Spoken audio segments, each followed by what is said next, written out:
Rallybots presents. I'm your host King Grimlock, and today we're going to be taking a look at Powercore Combiner Double Clutch and the Rallybots, the Wave 2 Autobot Combiner Pack. Now, this guy has been much maligned by a lot of people who have had him. I can see a lot of the problems with him, but I actually kind of like this guy in some sick, perverse sense. Take a look at his drones first. They are the decent, basic looking sports cars. I do love the fact that they have these little pop-up ports rather than just having them sticking out in the same way that some of the Combaticons had for minicars. I really like the fact that they can fold them away.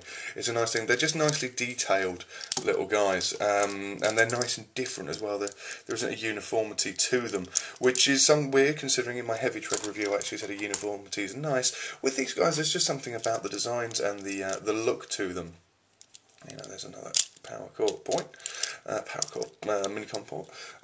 Yeah, there's the differences in these guys is what makes them special, and in a way, how different they are really actually builds the overall look of the figure. Let's take a look at Double Clutch himself. The drones are, they're drones. They roll. They look decent, and you can see them there. Double Clutch himself makes a really nice car mode. I love this car as a Scout. It's a great looking piece. This reminds me of the Windcharger look, and I'm glad we got a proper Windcharger, I must admit. He is tidy, very tidy underneath as well. Loving this sort of engine detailing on the parts that make up the legs. And from that view, no obvious Powercore Combiner ports, which is nice, and there's the two in there which are nicely hidden out the way. He's a very, very tidy piece. Paint apps are poor, unfortunately. We do only have some silver, and quite a lot of silver, and a couple of red ones around the back, some black on the bumper, and that's about it. Unfortunately, they seem to have spent the paint app money on giving the Rallybots as much detailing as possible, which does leave Double Clutch feeling a little plain. And while that is the case, he does make for a good looking Scout class figure. Let's take a look at that robot though. And in this mode it highlights quite a lot of the problems that Double Clutch has, and I can see why people have problems with Double Clutch. The massive amount of backpack, the tiny little head, the pointless hands stapled to the inside of some panels, and feet which only really stand up if you use the Powercore pegs as heels. He's not good in this mode. It's a nice idea, it's just very, very badly implemented, and a little bit of QC wouldn't have gone amiss. The fact that everything on him is loose as anything.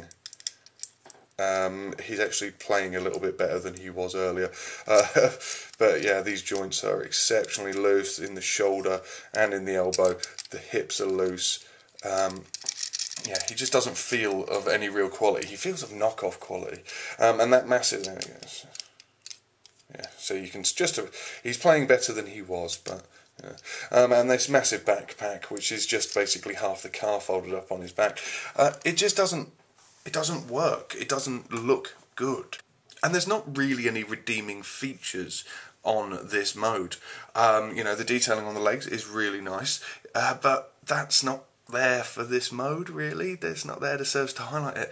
In fact, there is no redeeming features on this mode. I'm looking over him now thinking, actually, no, there isn't. He doesn't offer you anything in this mode, and I really, really hope that this guy is not actually repainted and released with a minicon in a vain attempt to get to spend more of our money without fixing a lot of these problems.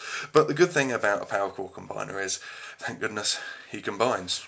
And the Combine mode continues on the theme of nice idea, badly implemented.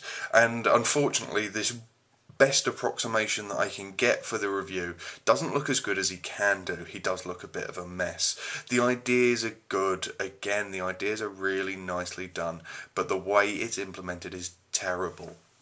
The entire top section is all friction fitted pins. The parts are supposed to just slot into place and stay firm. They don't. They really don't. And when you're then relying on completely loose ball joints to support the weight of limbs, and retain the whole structure of the piece. It just doesn't work. And when we have the same loose ball joints on the legs don't want to stay in place. So you end up with this overall mishmash of look that just doesn't blend together in any way. And the colour scheme isn't offensive in this mode at all. This green that's been slapped on, I mean it ties in there, but it just looks like it has been slapped on. Someone looked at it and gone, well, let's put some bits there and there. The engine block again is, I mean, the highlight of this entire toy is this engine block detailing on the legs. It's not good, but for some reason I do like it. I like the effort that they've attempted to pull off. I mean, if I move it, the whole thing's going to fall apart. Well, there you go, there's the leg moving. If I try and move it round, you know, I appreciate what they've attempted to do, but what they've attempted to do just hasn't worked.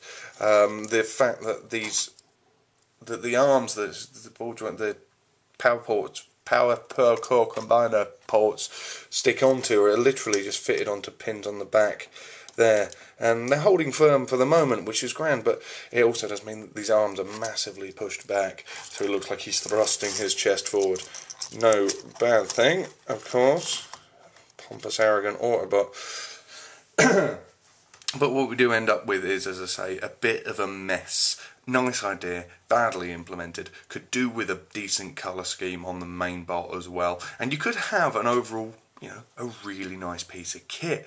If, I don't know, maybe he was all black or all white and just made it all very simplistic and all the colour was around him and then tightened all these joints up, he could be quite nice. But as is, he becomes very difficult to recommend unless you are collecting the entire Powercore combiner line, just because you will become infuriated with him.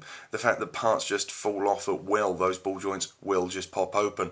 You will go to suppose him and the joins all around the chest area will just open up, the arms will fall off, and that's really the problem with him. He's just not secure enough. Anyway, I've been King Grimlock. This has been Powercore Combiner, Double Clutch and his Rallybots, and we will see you next time.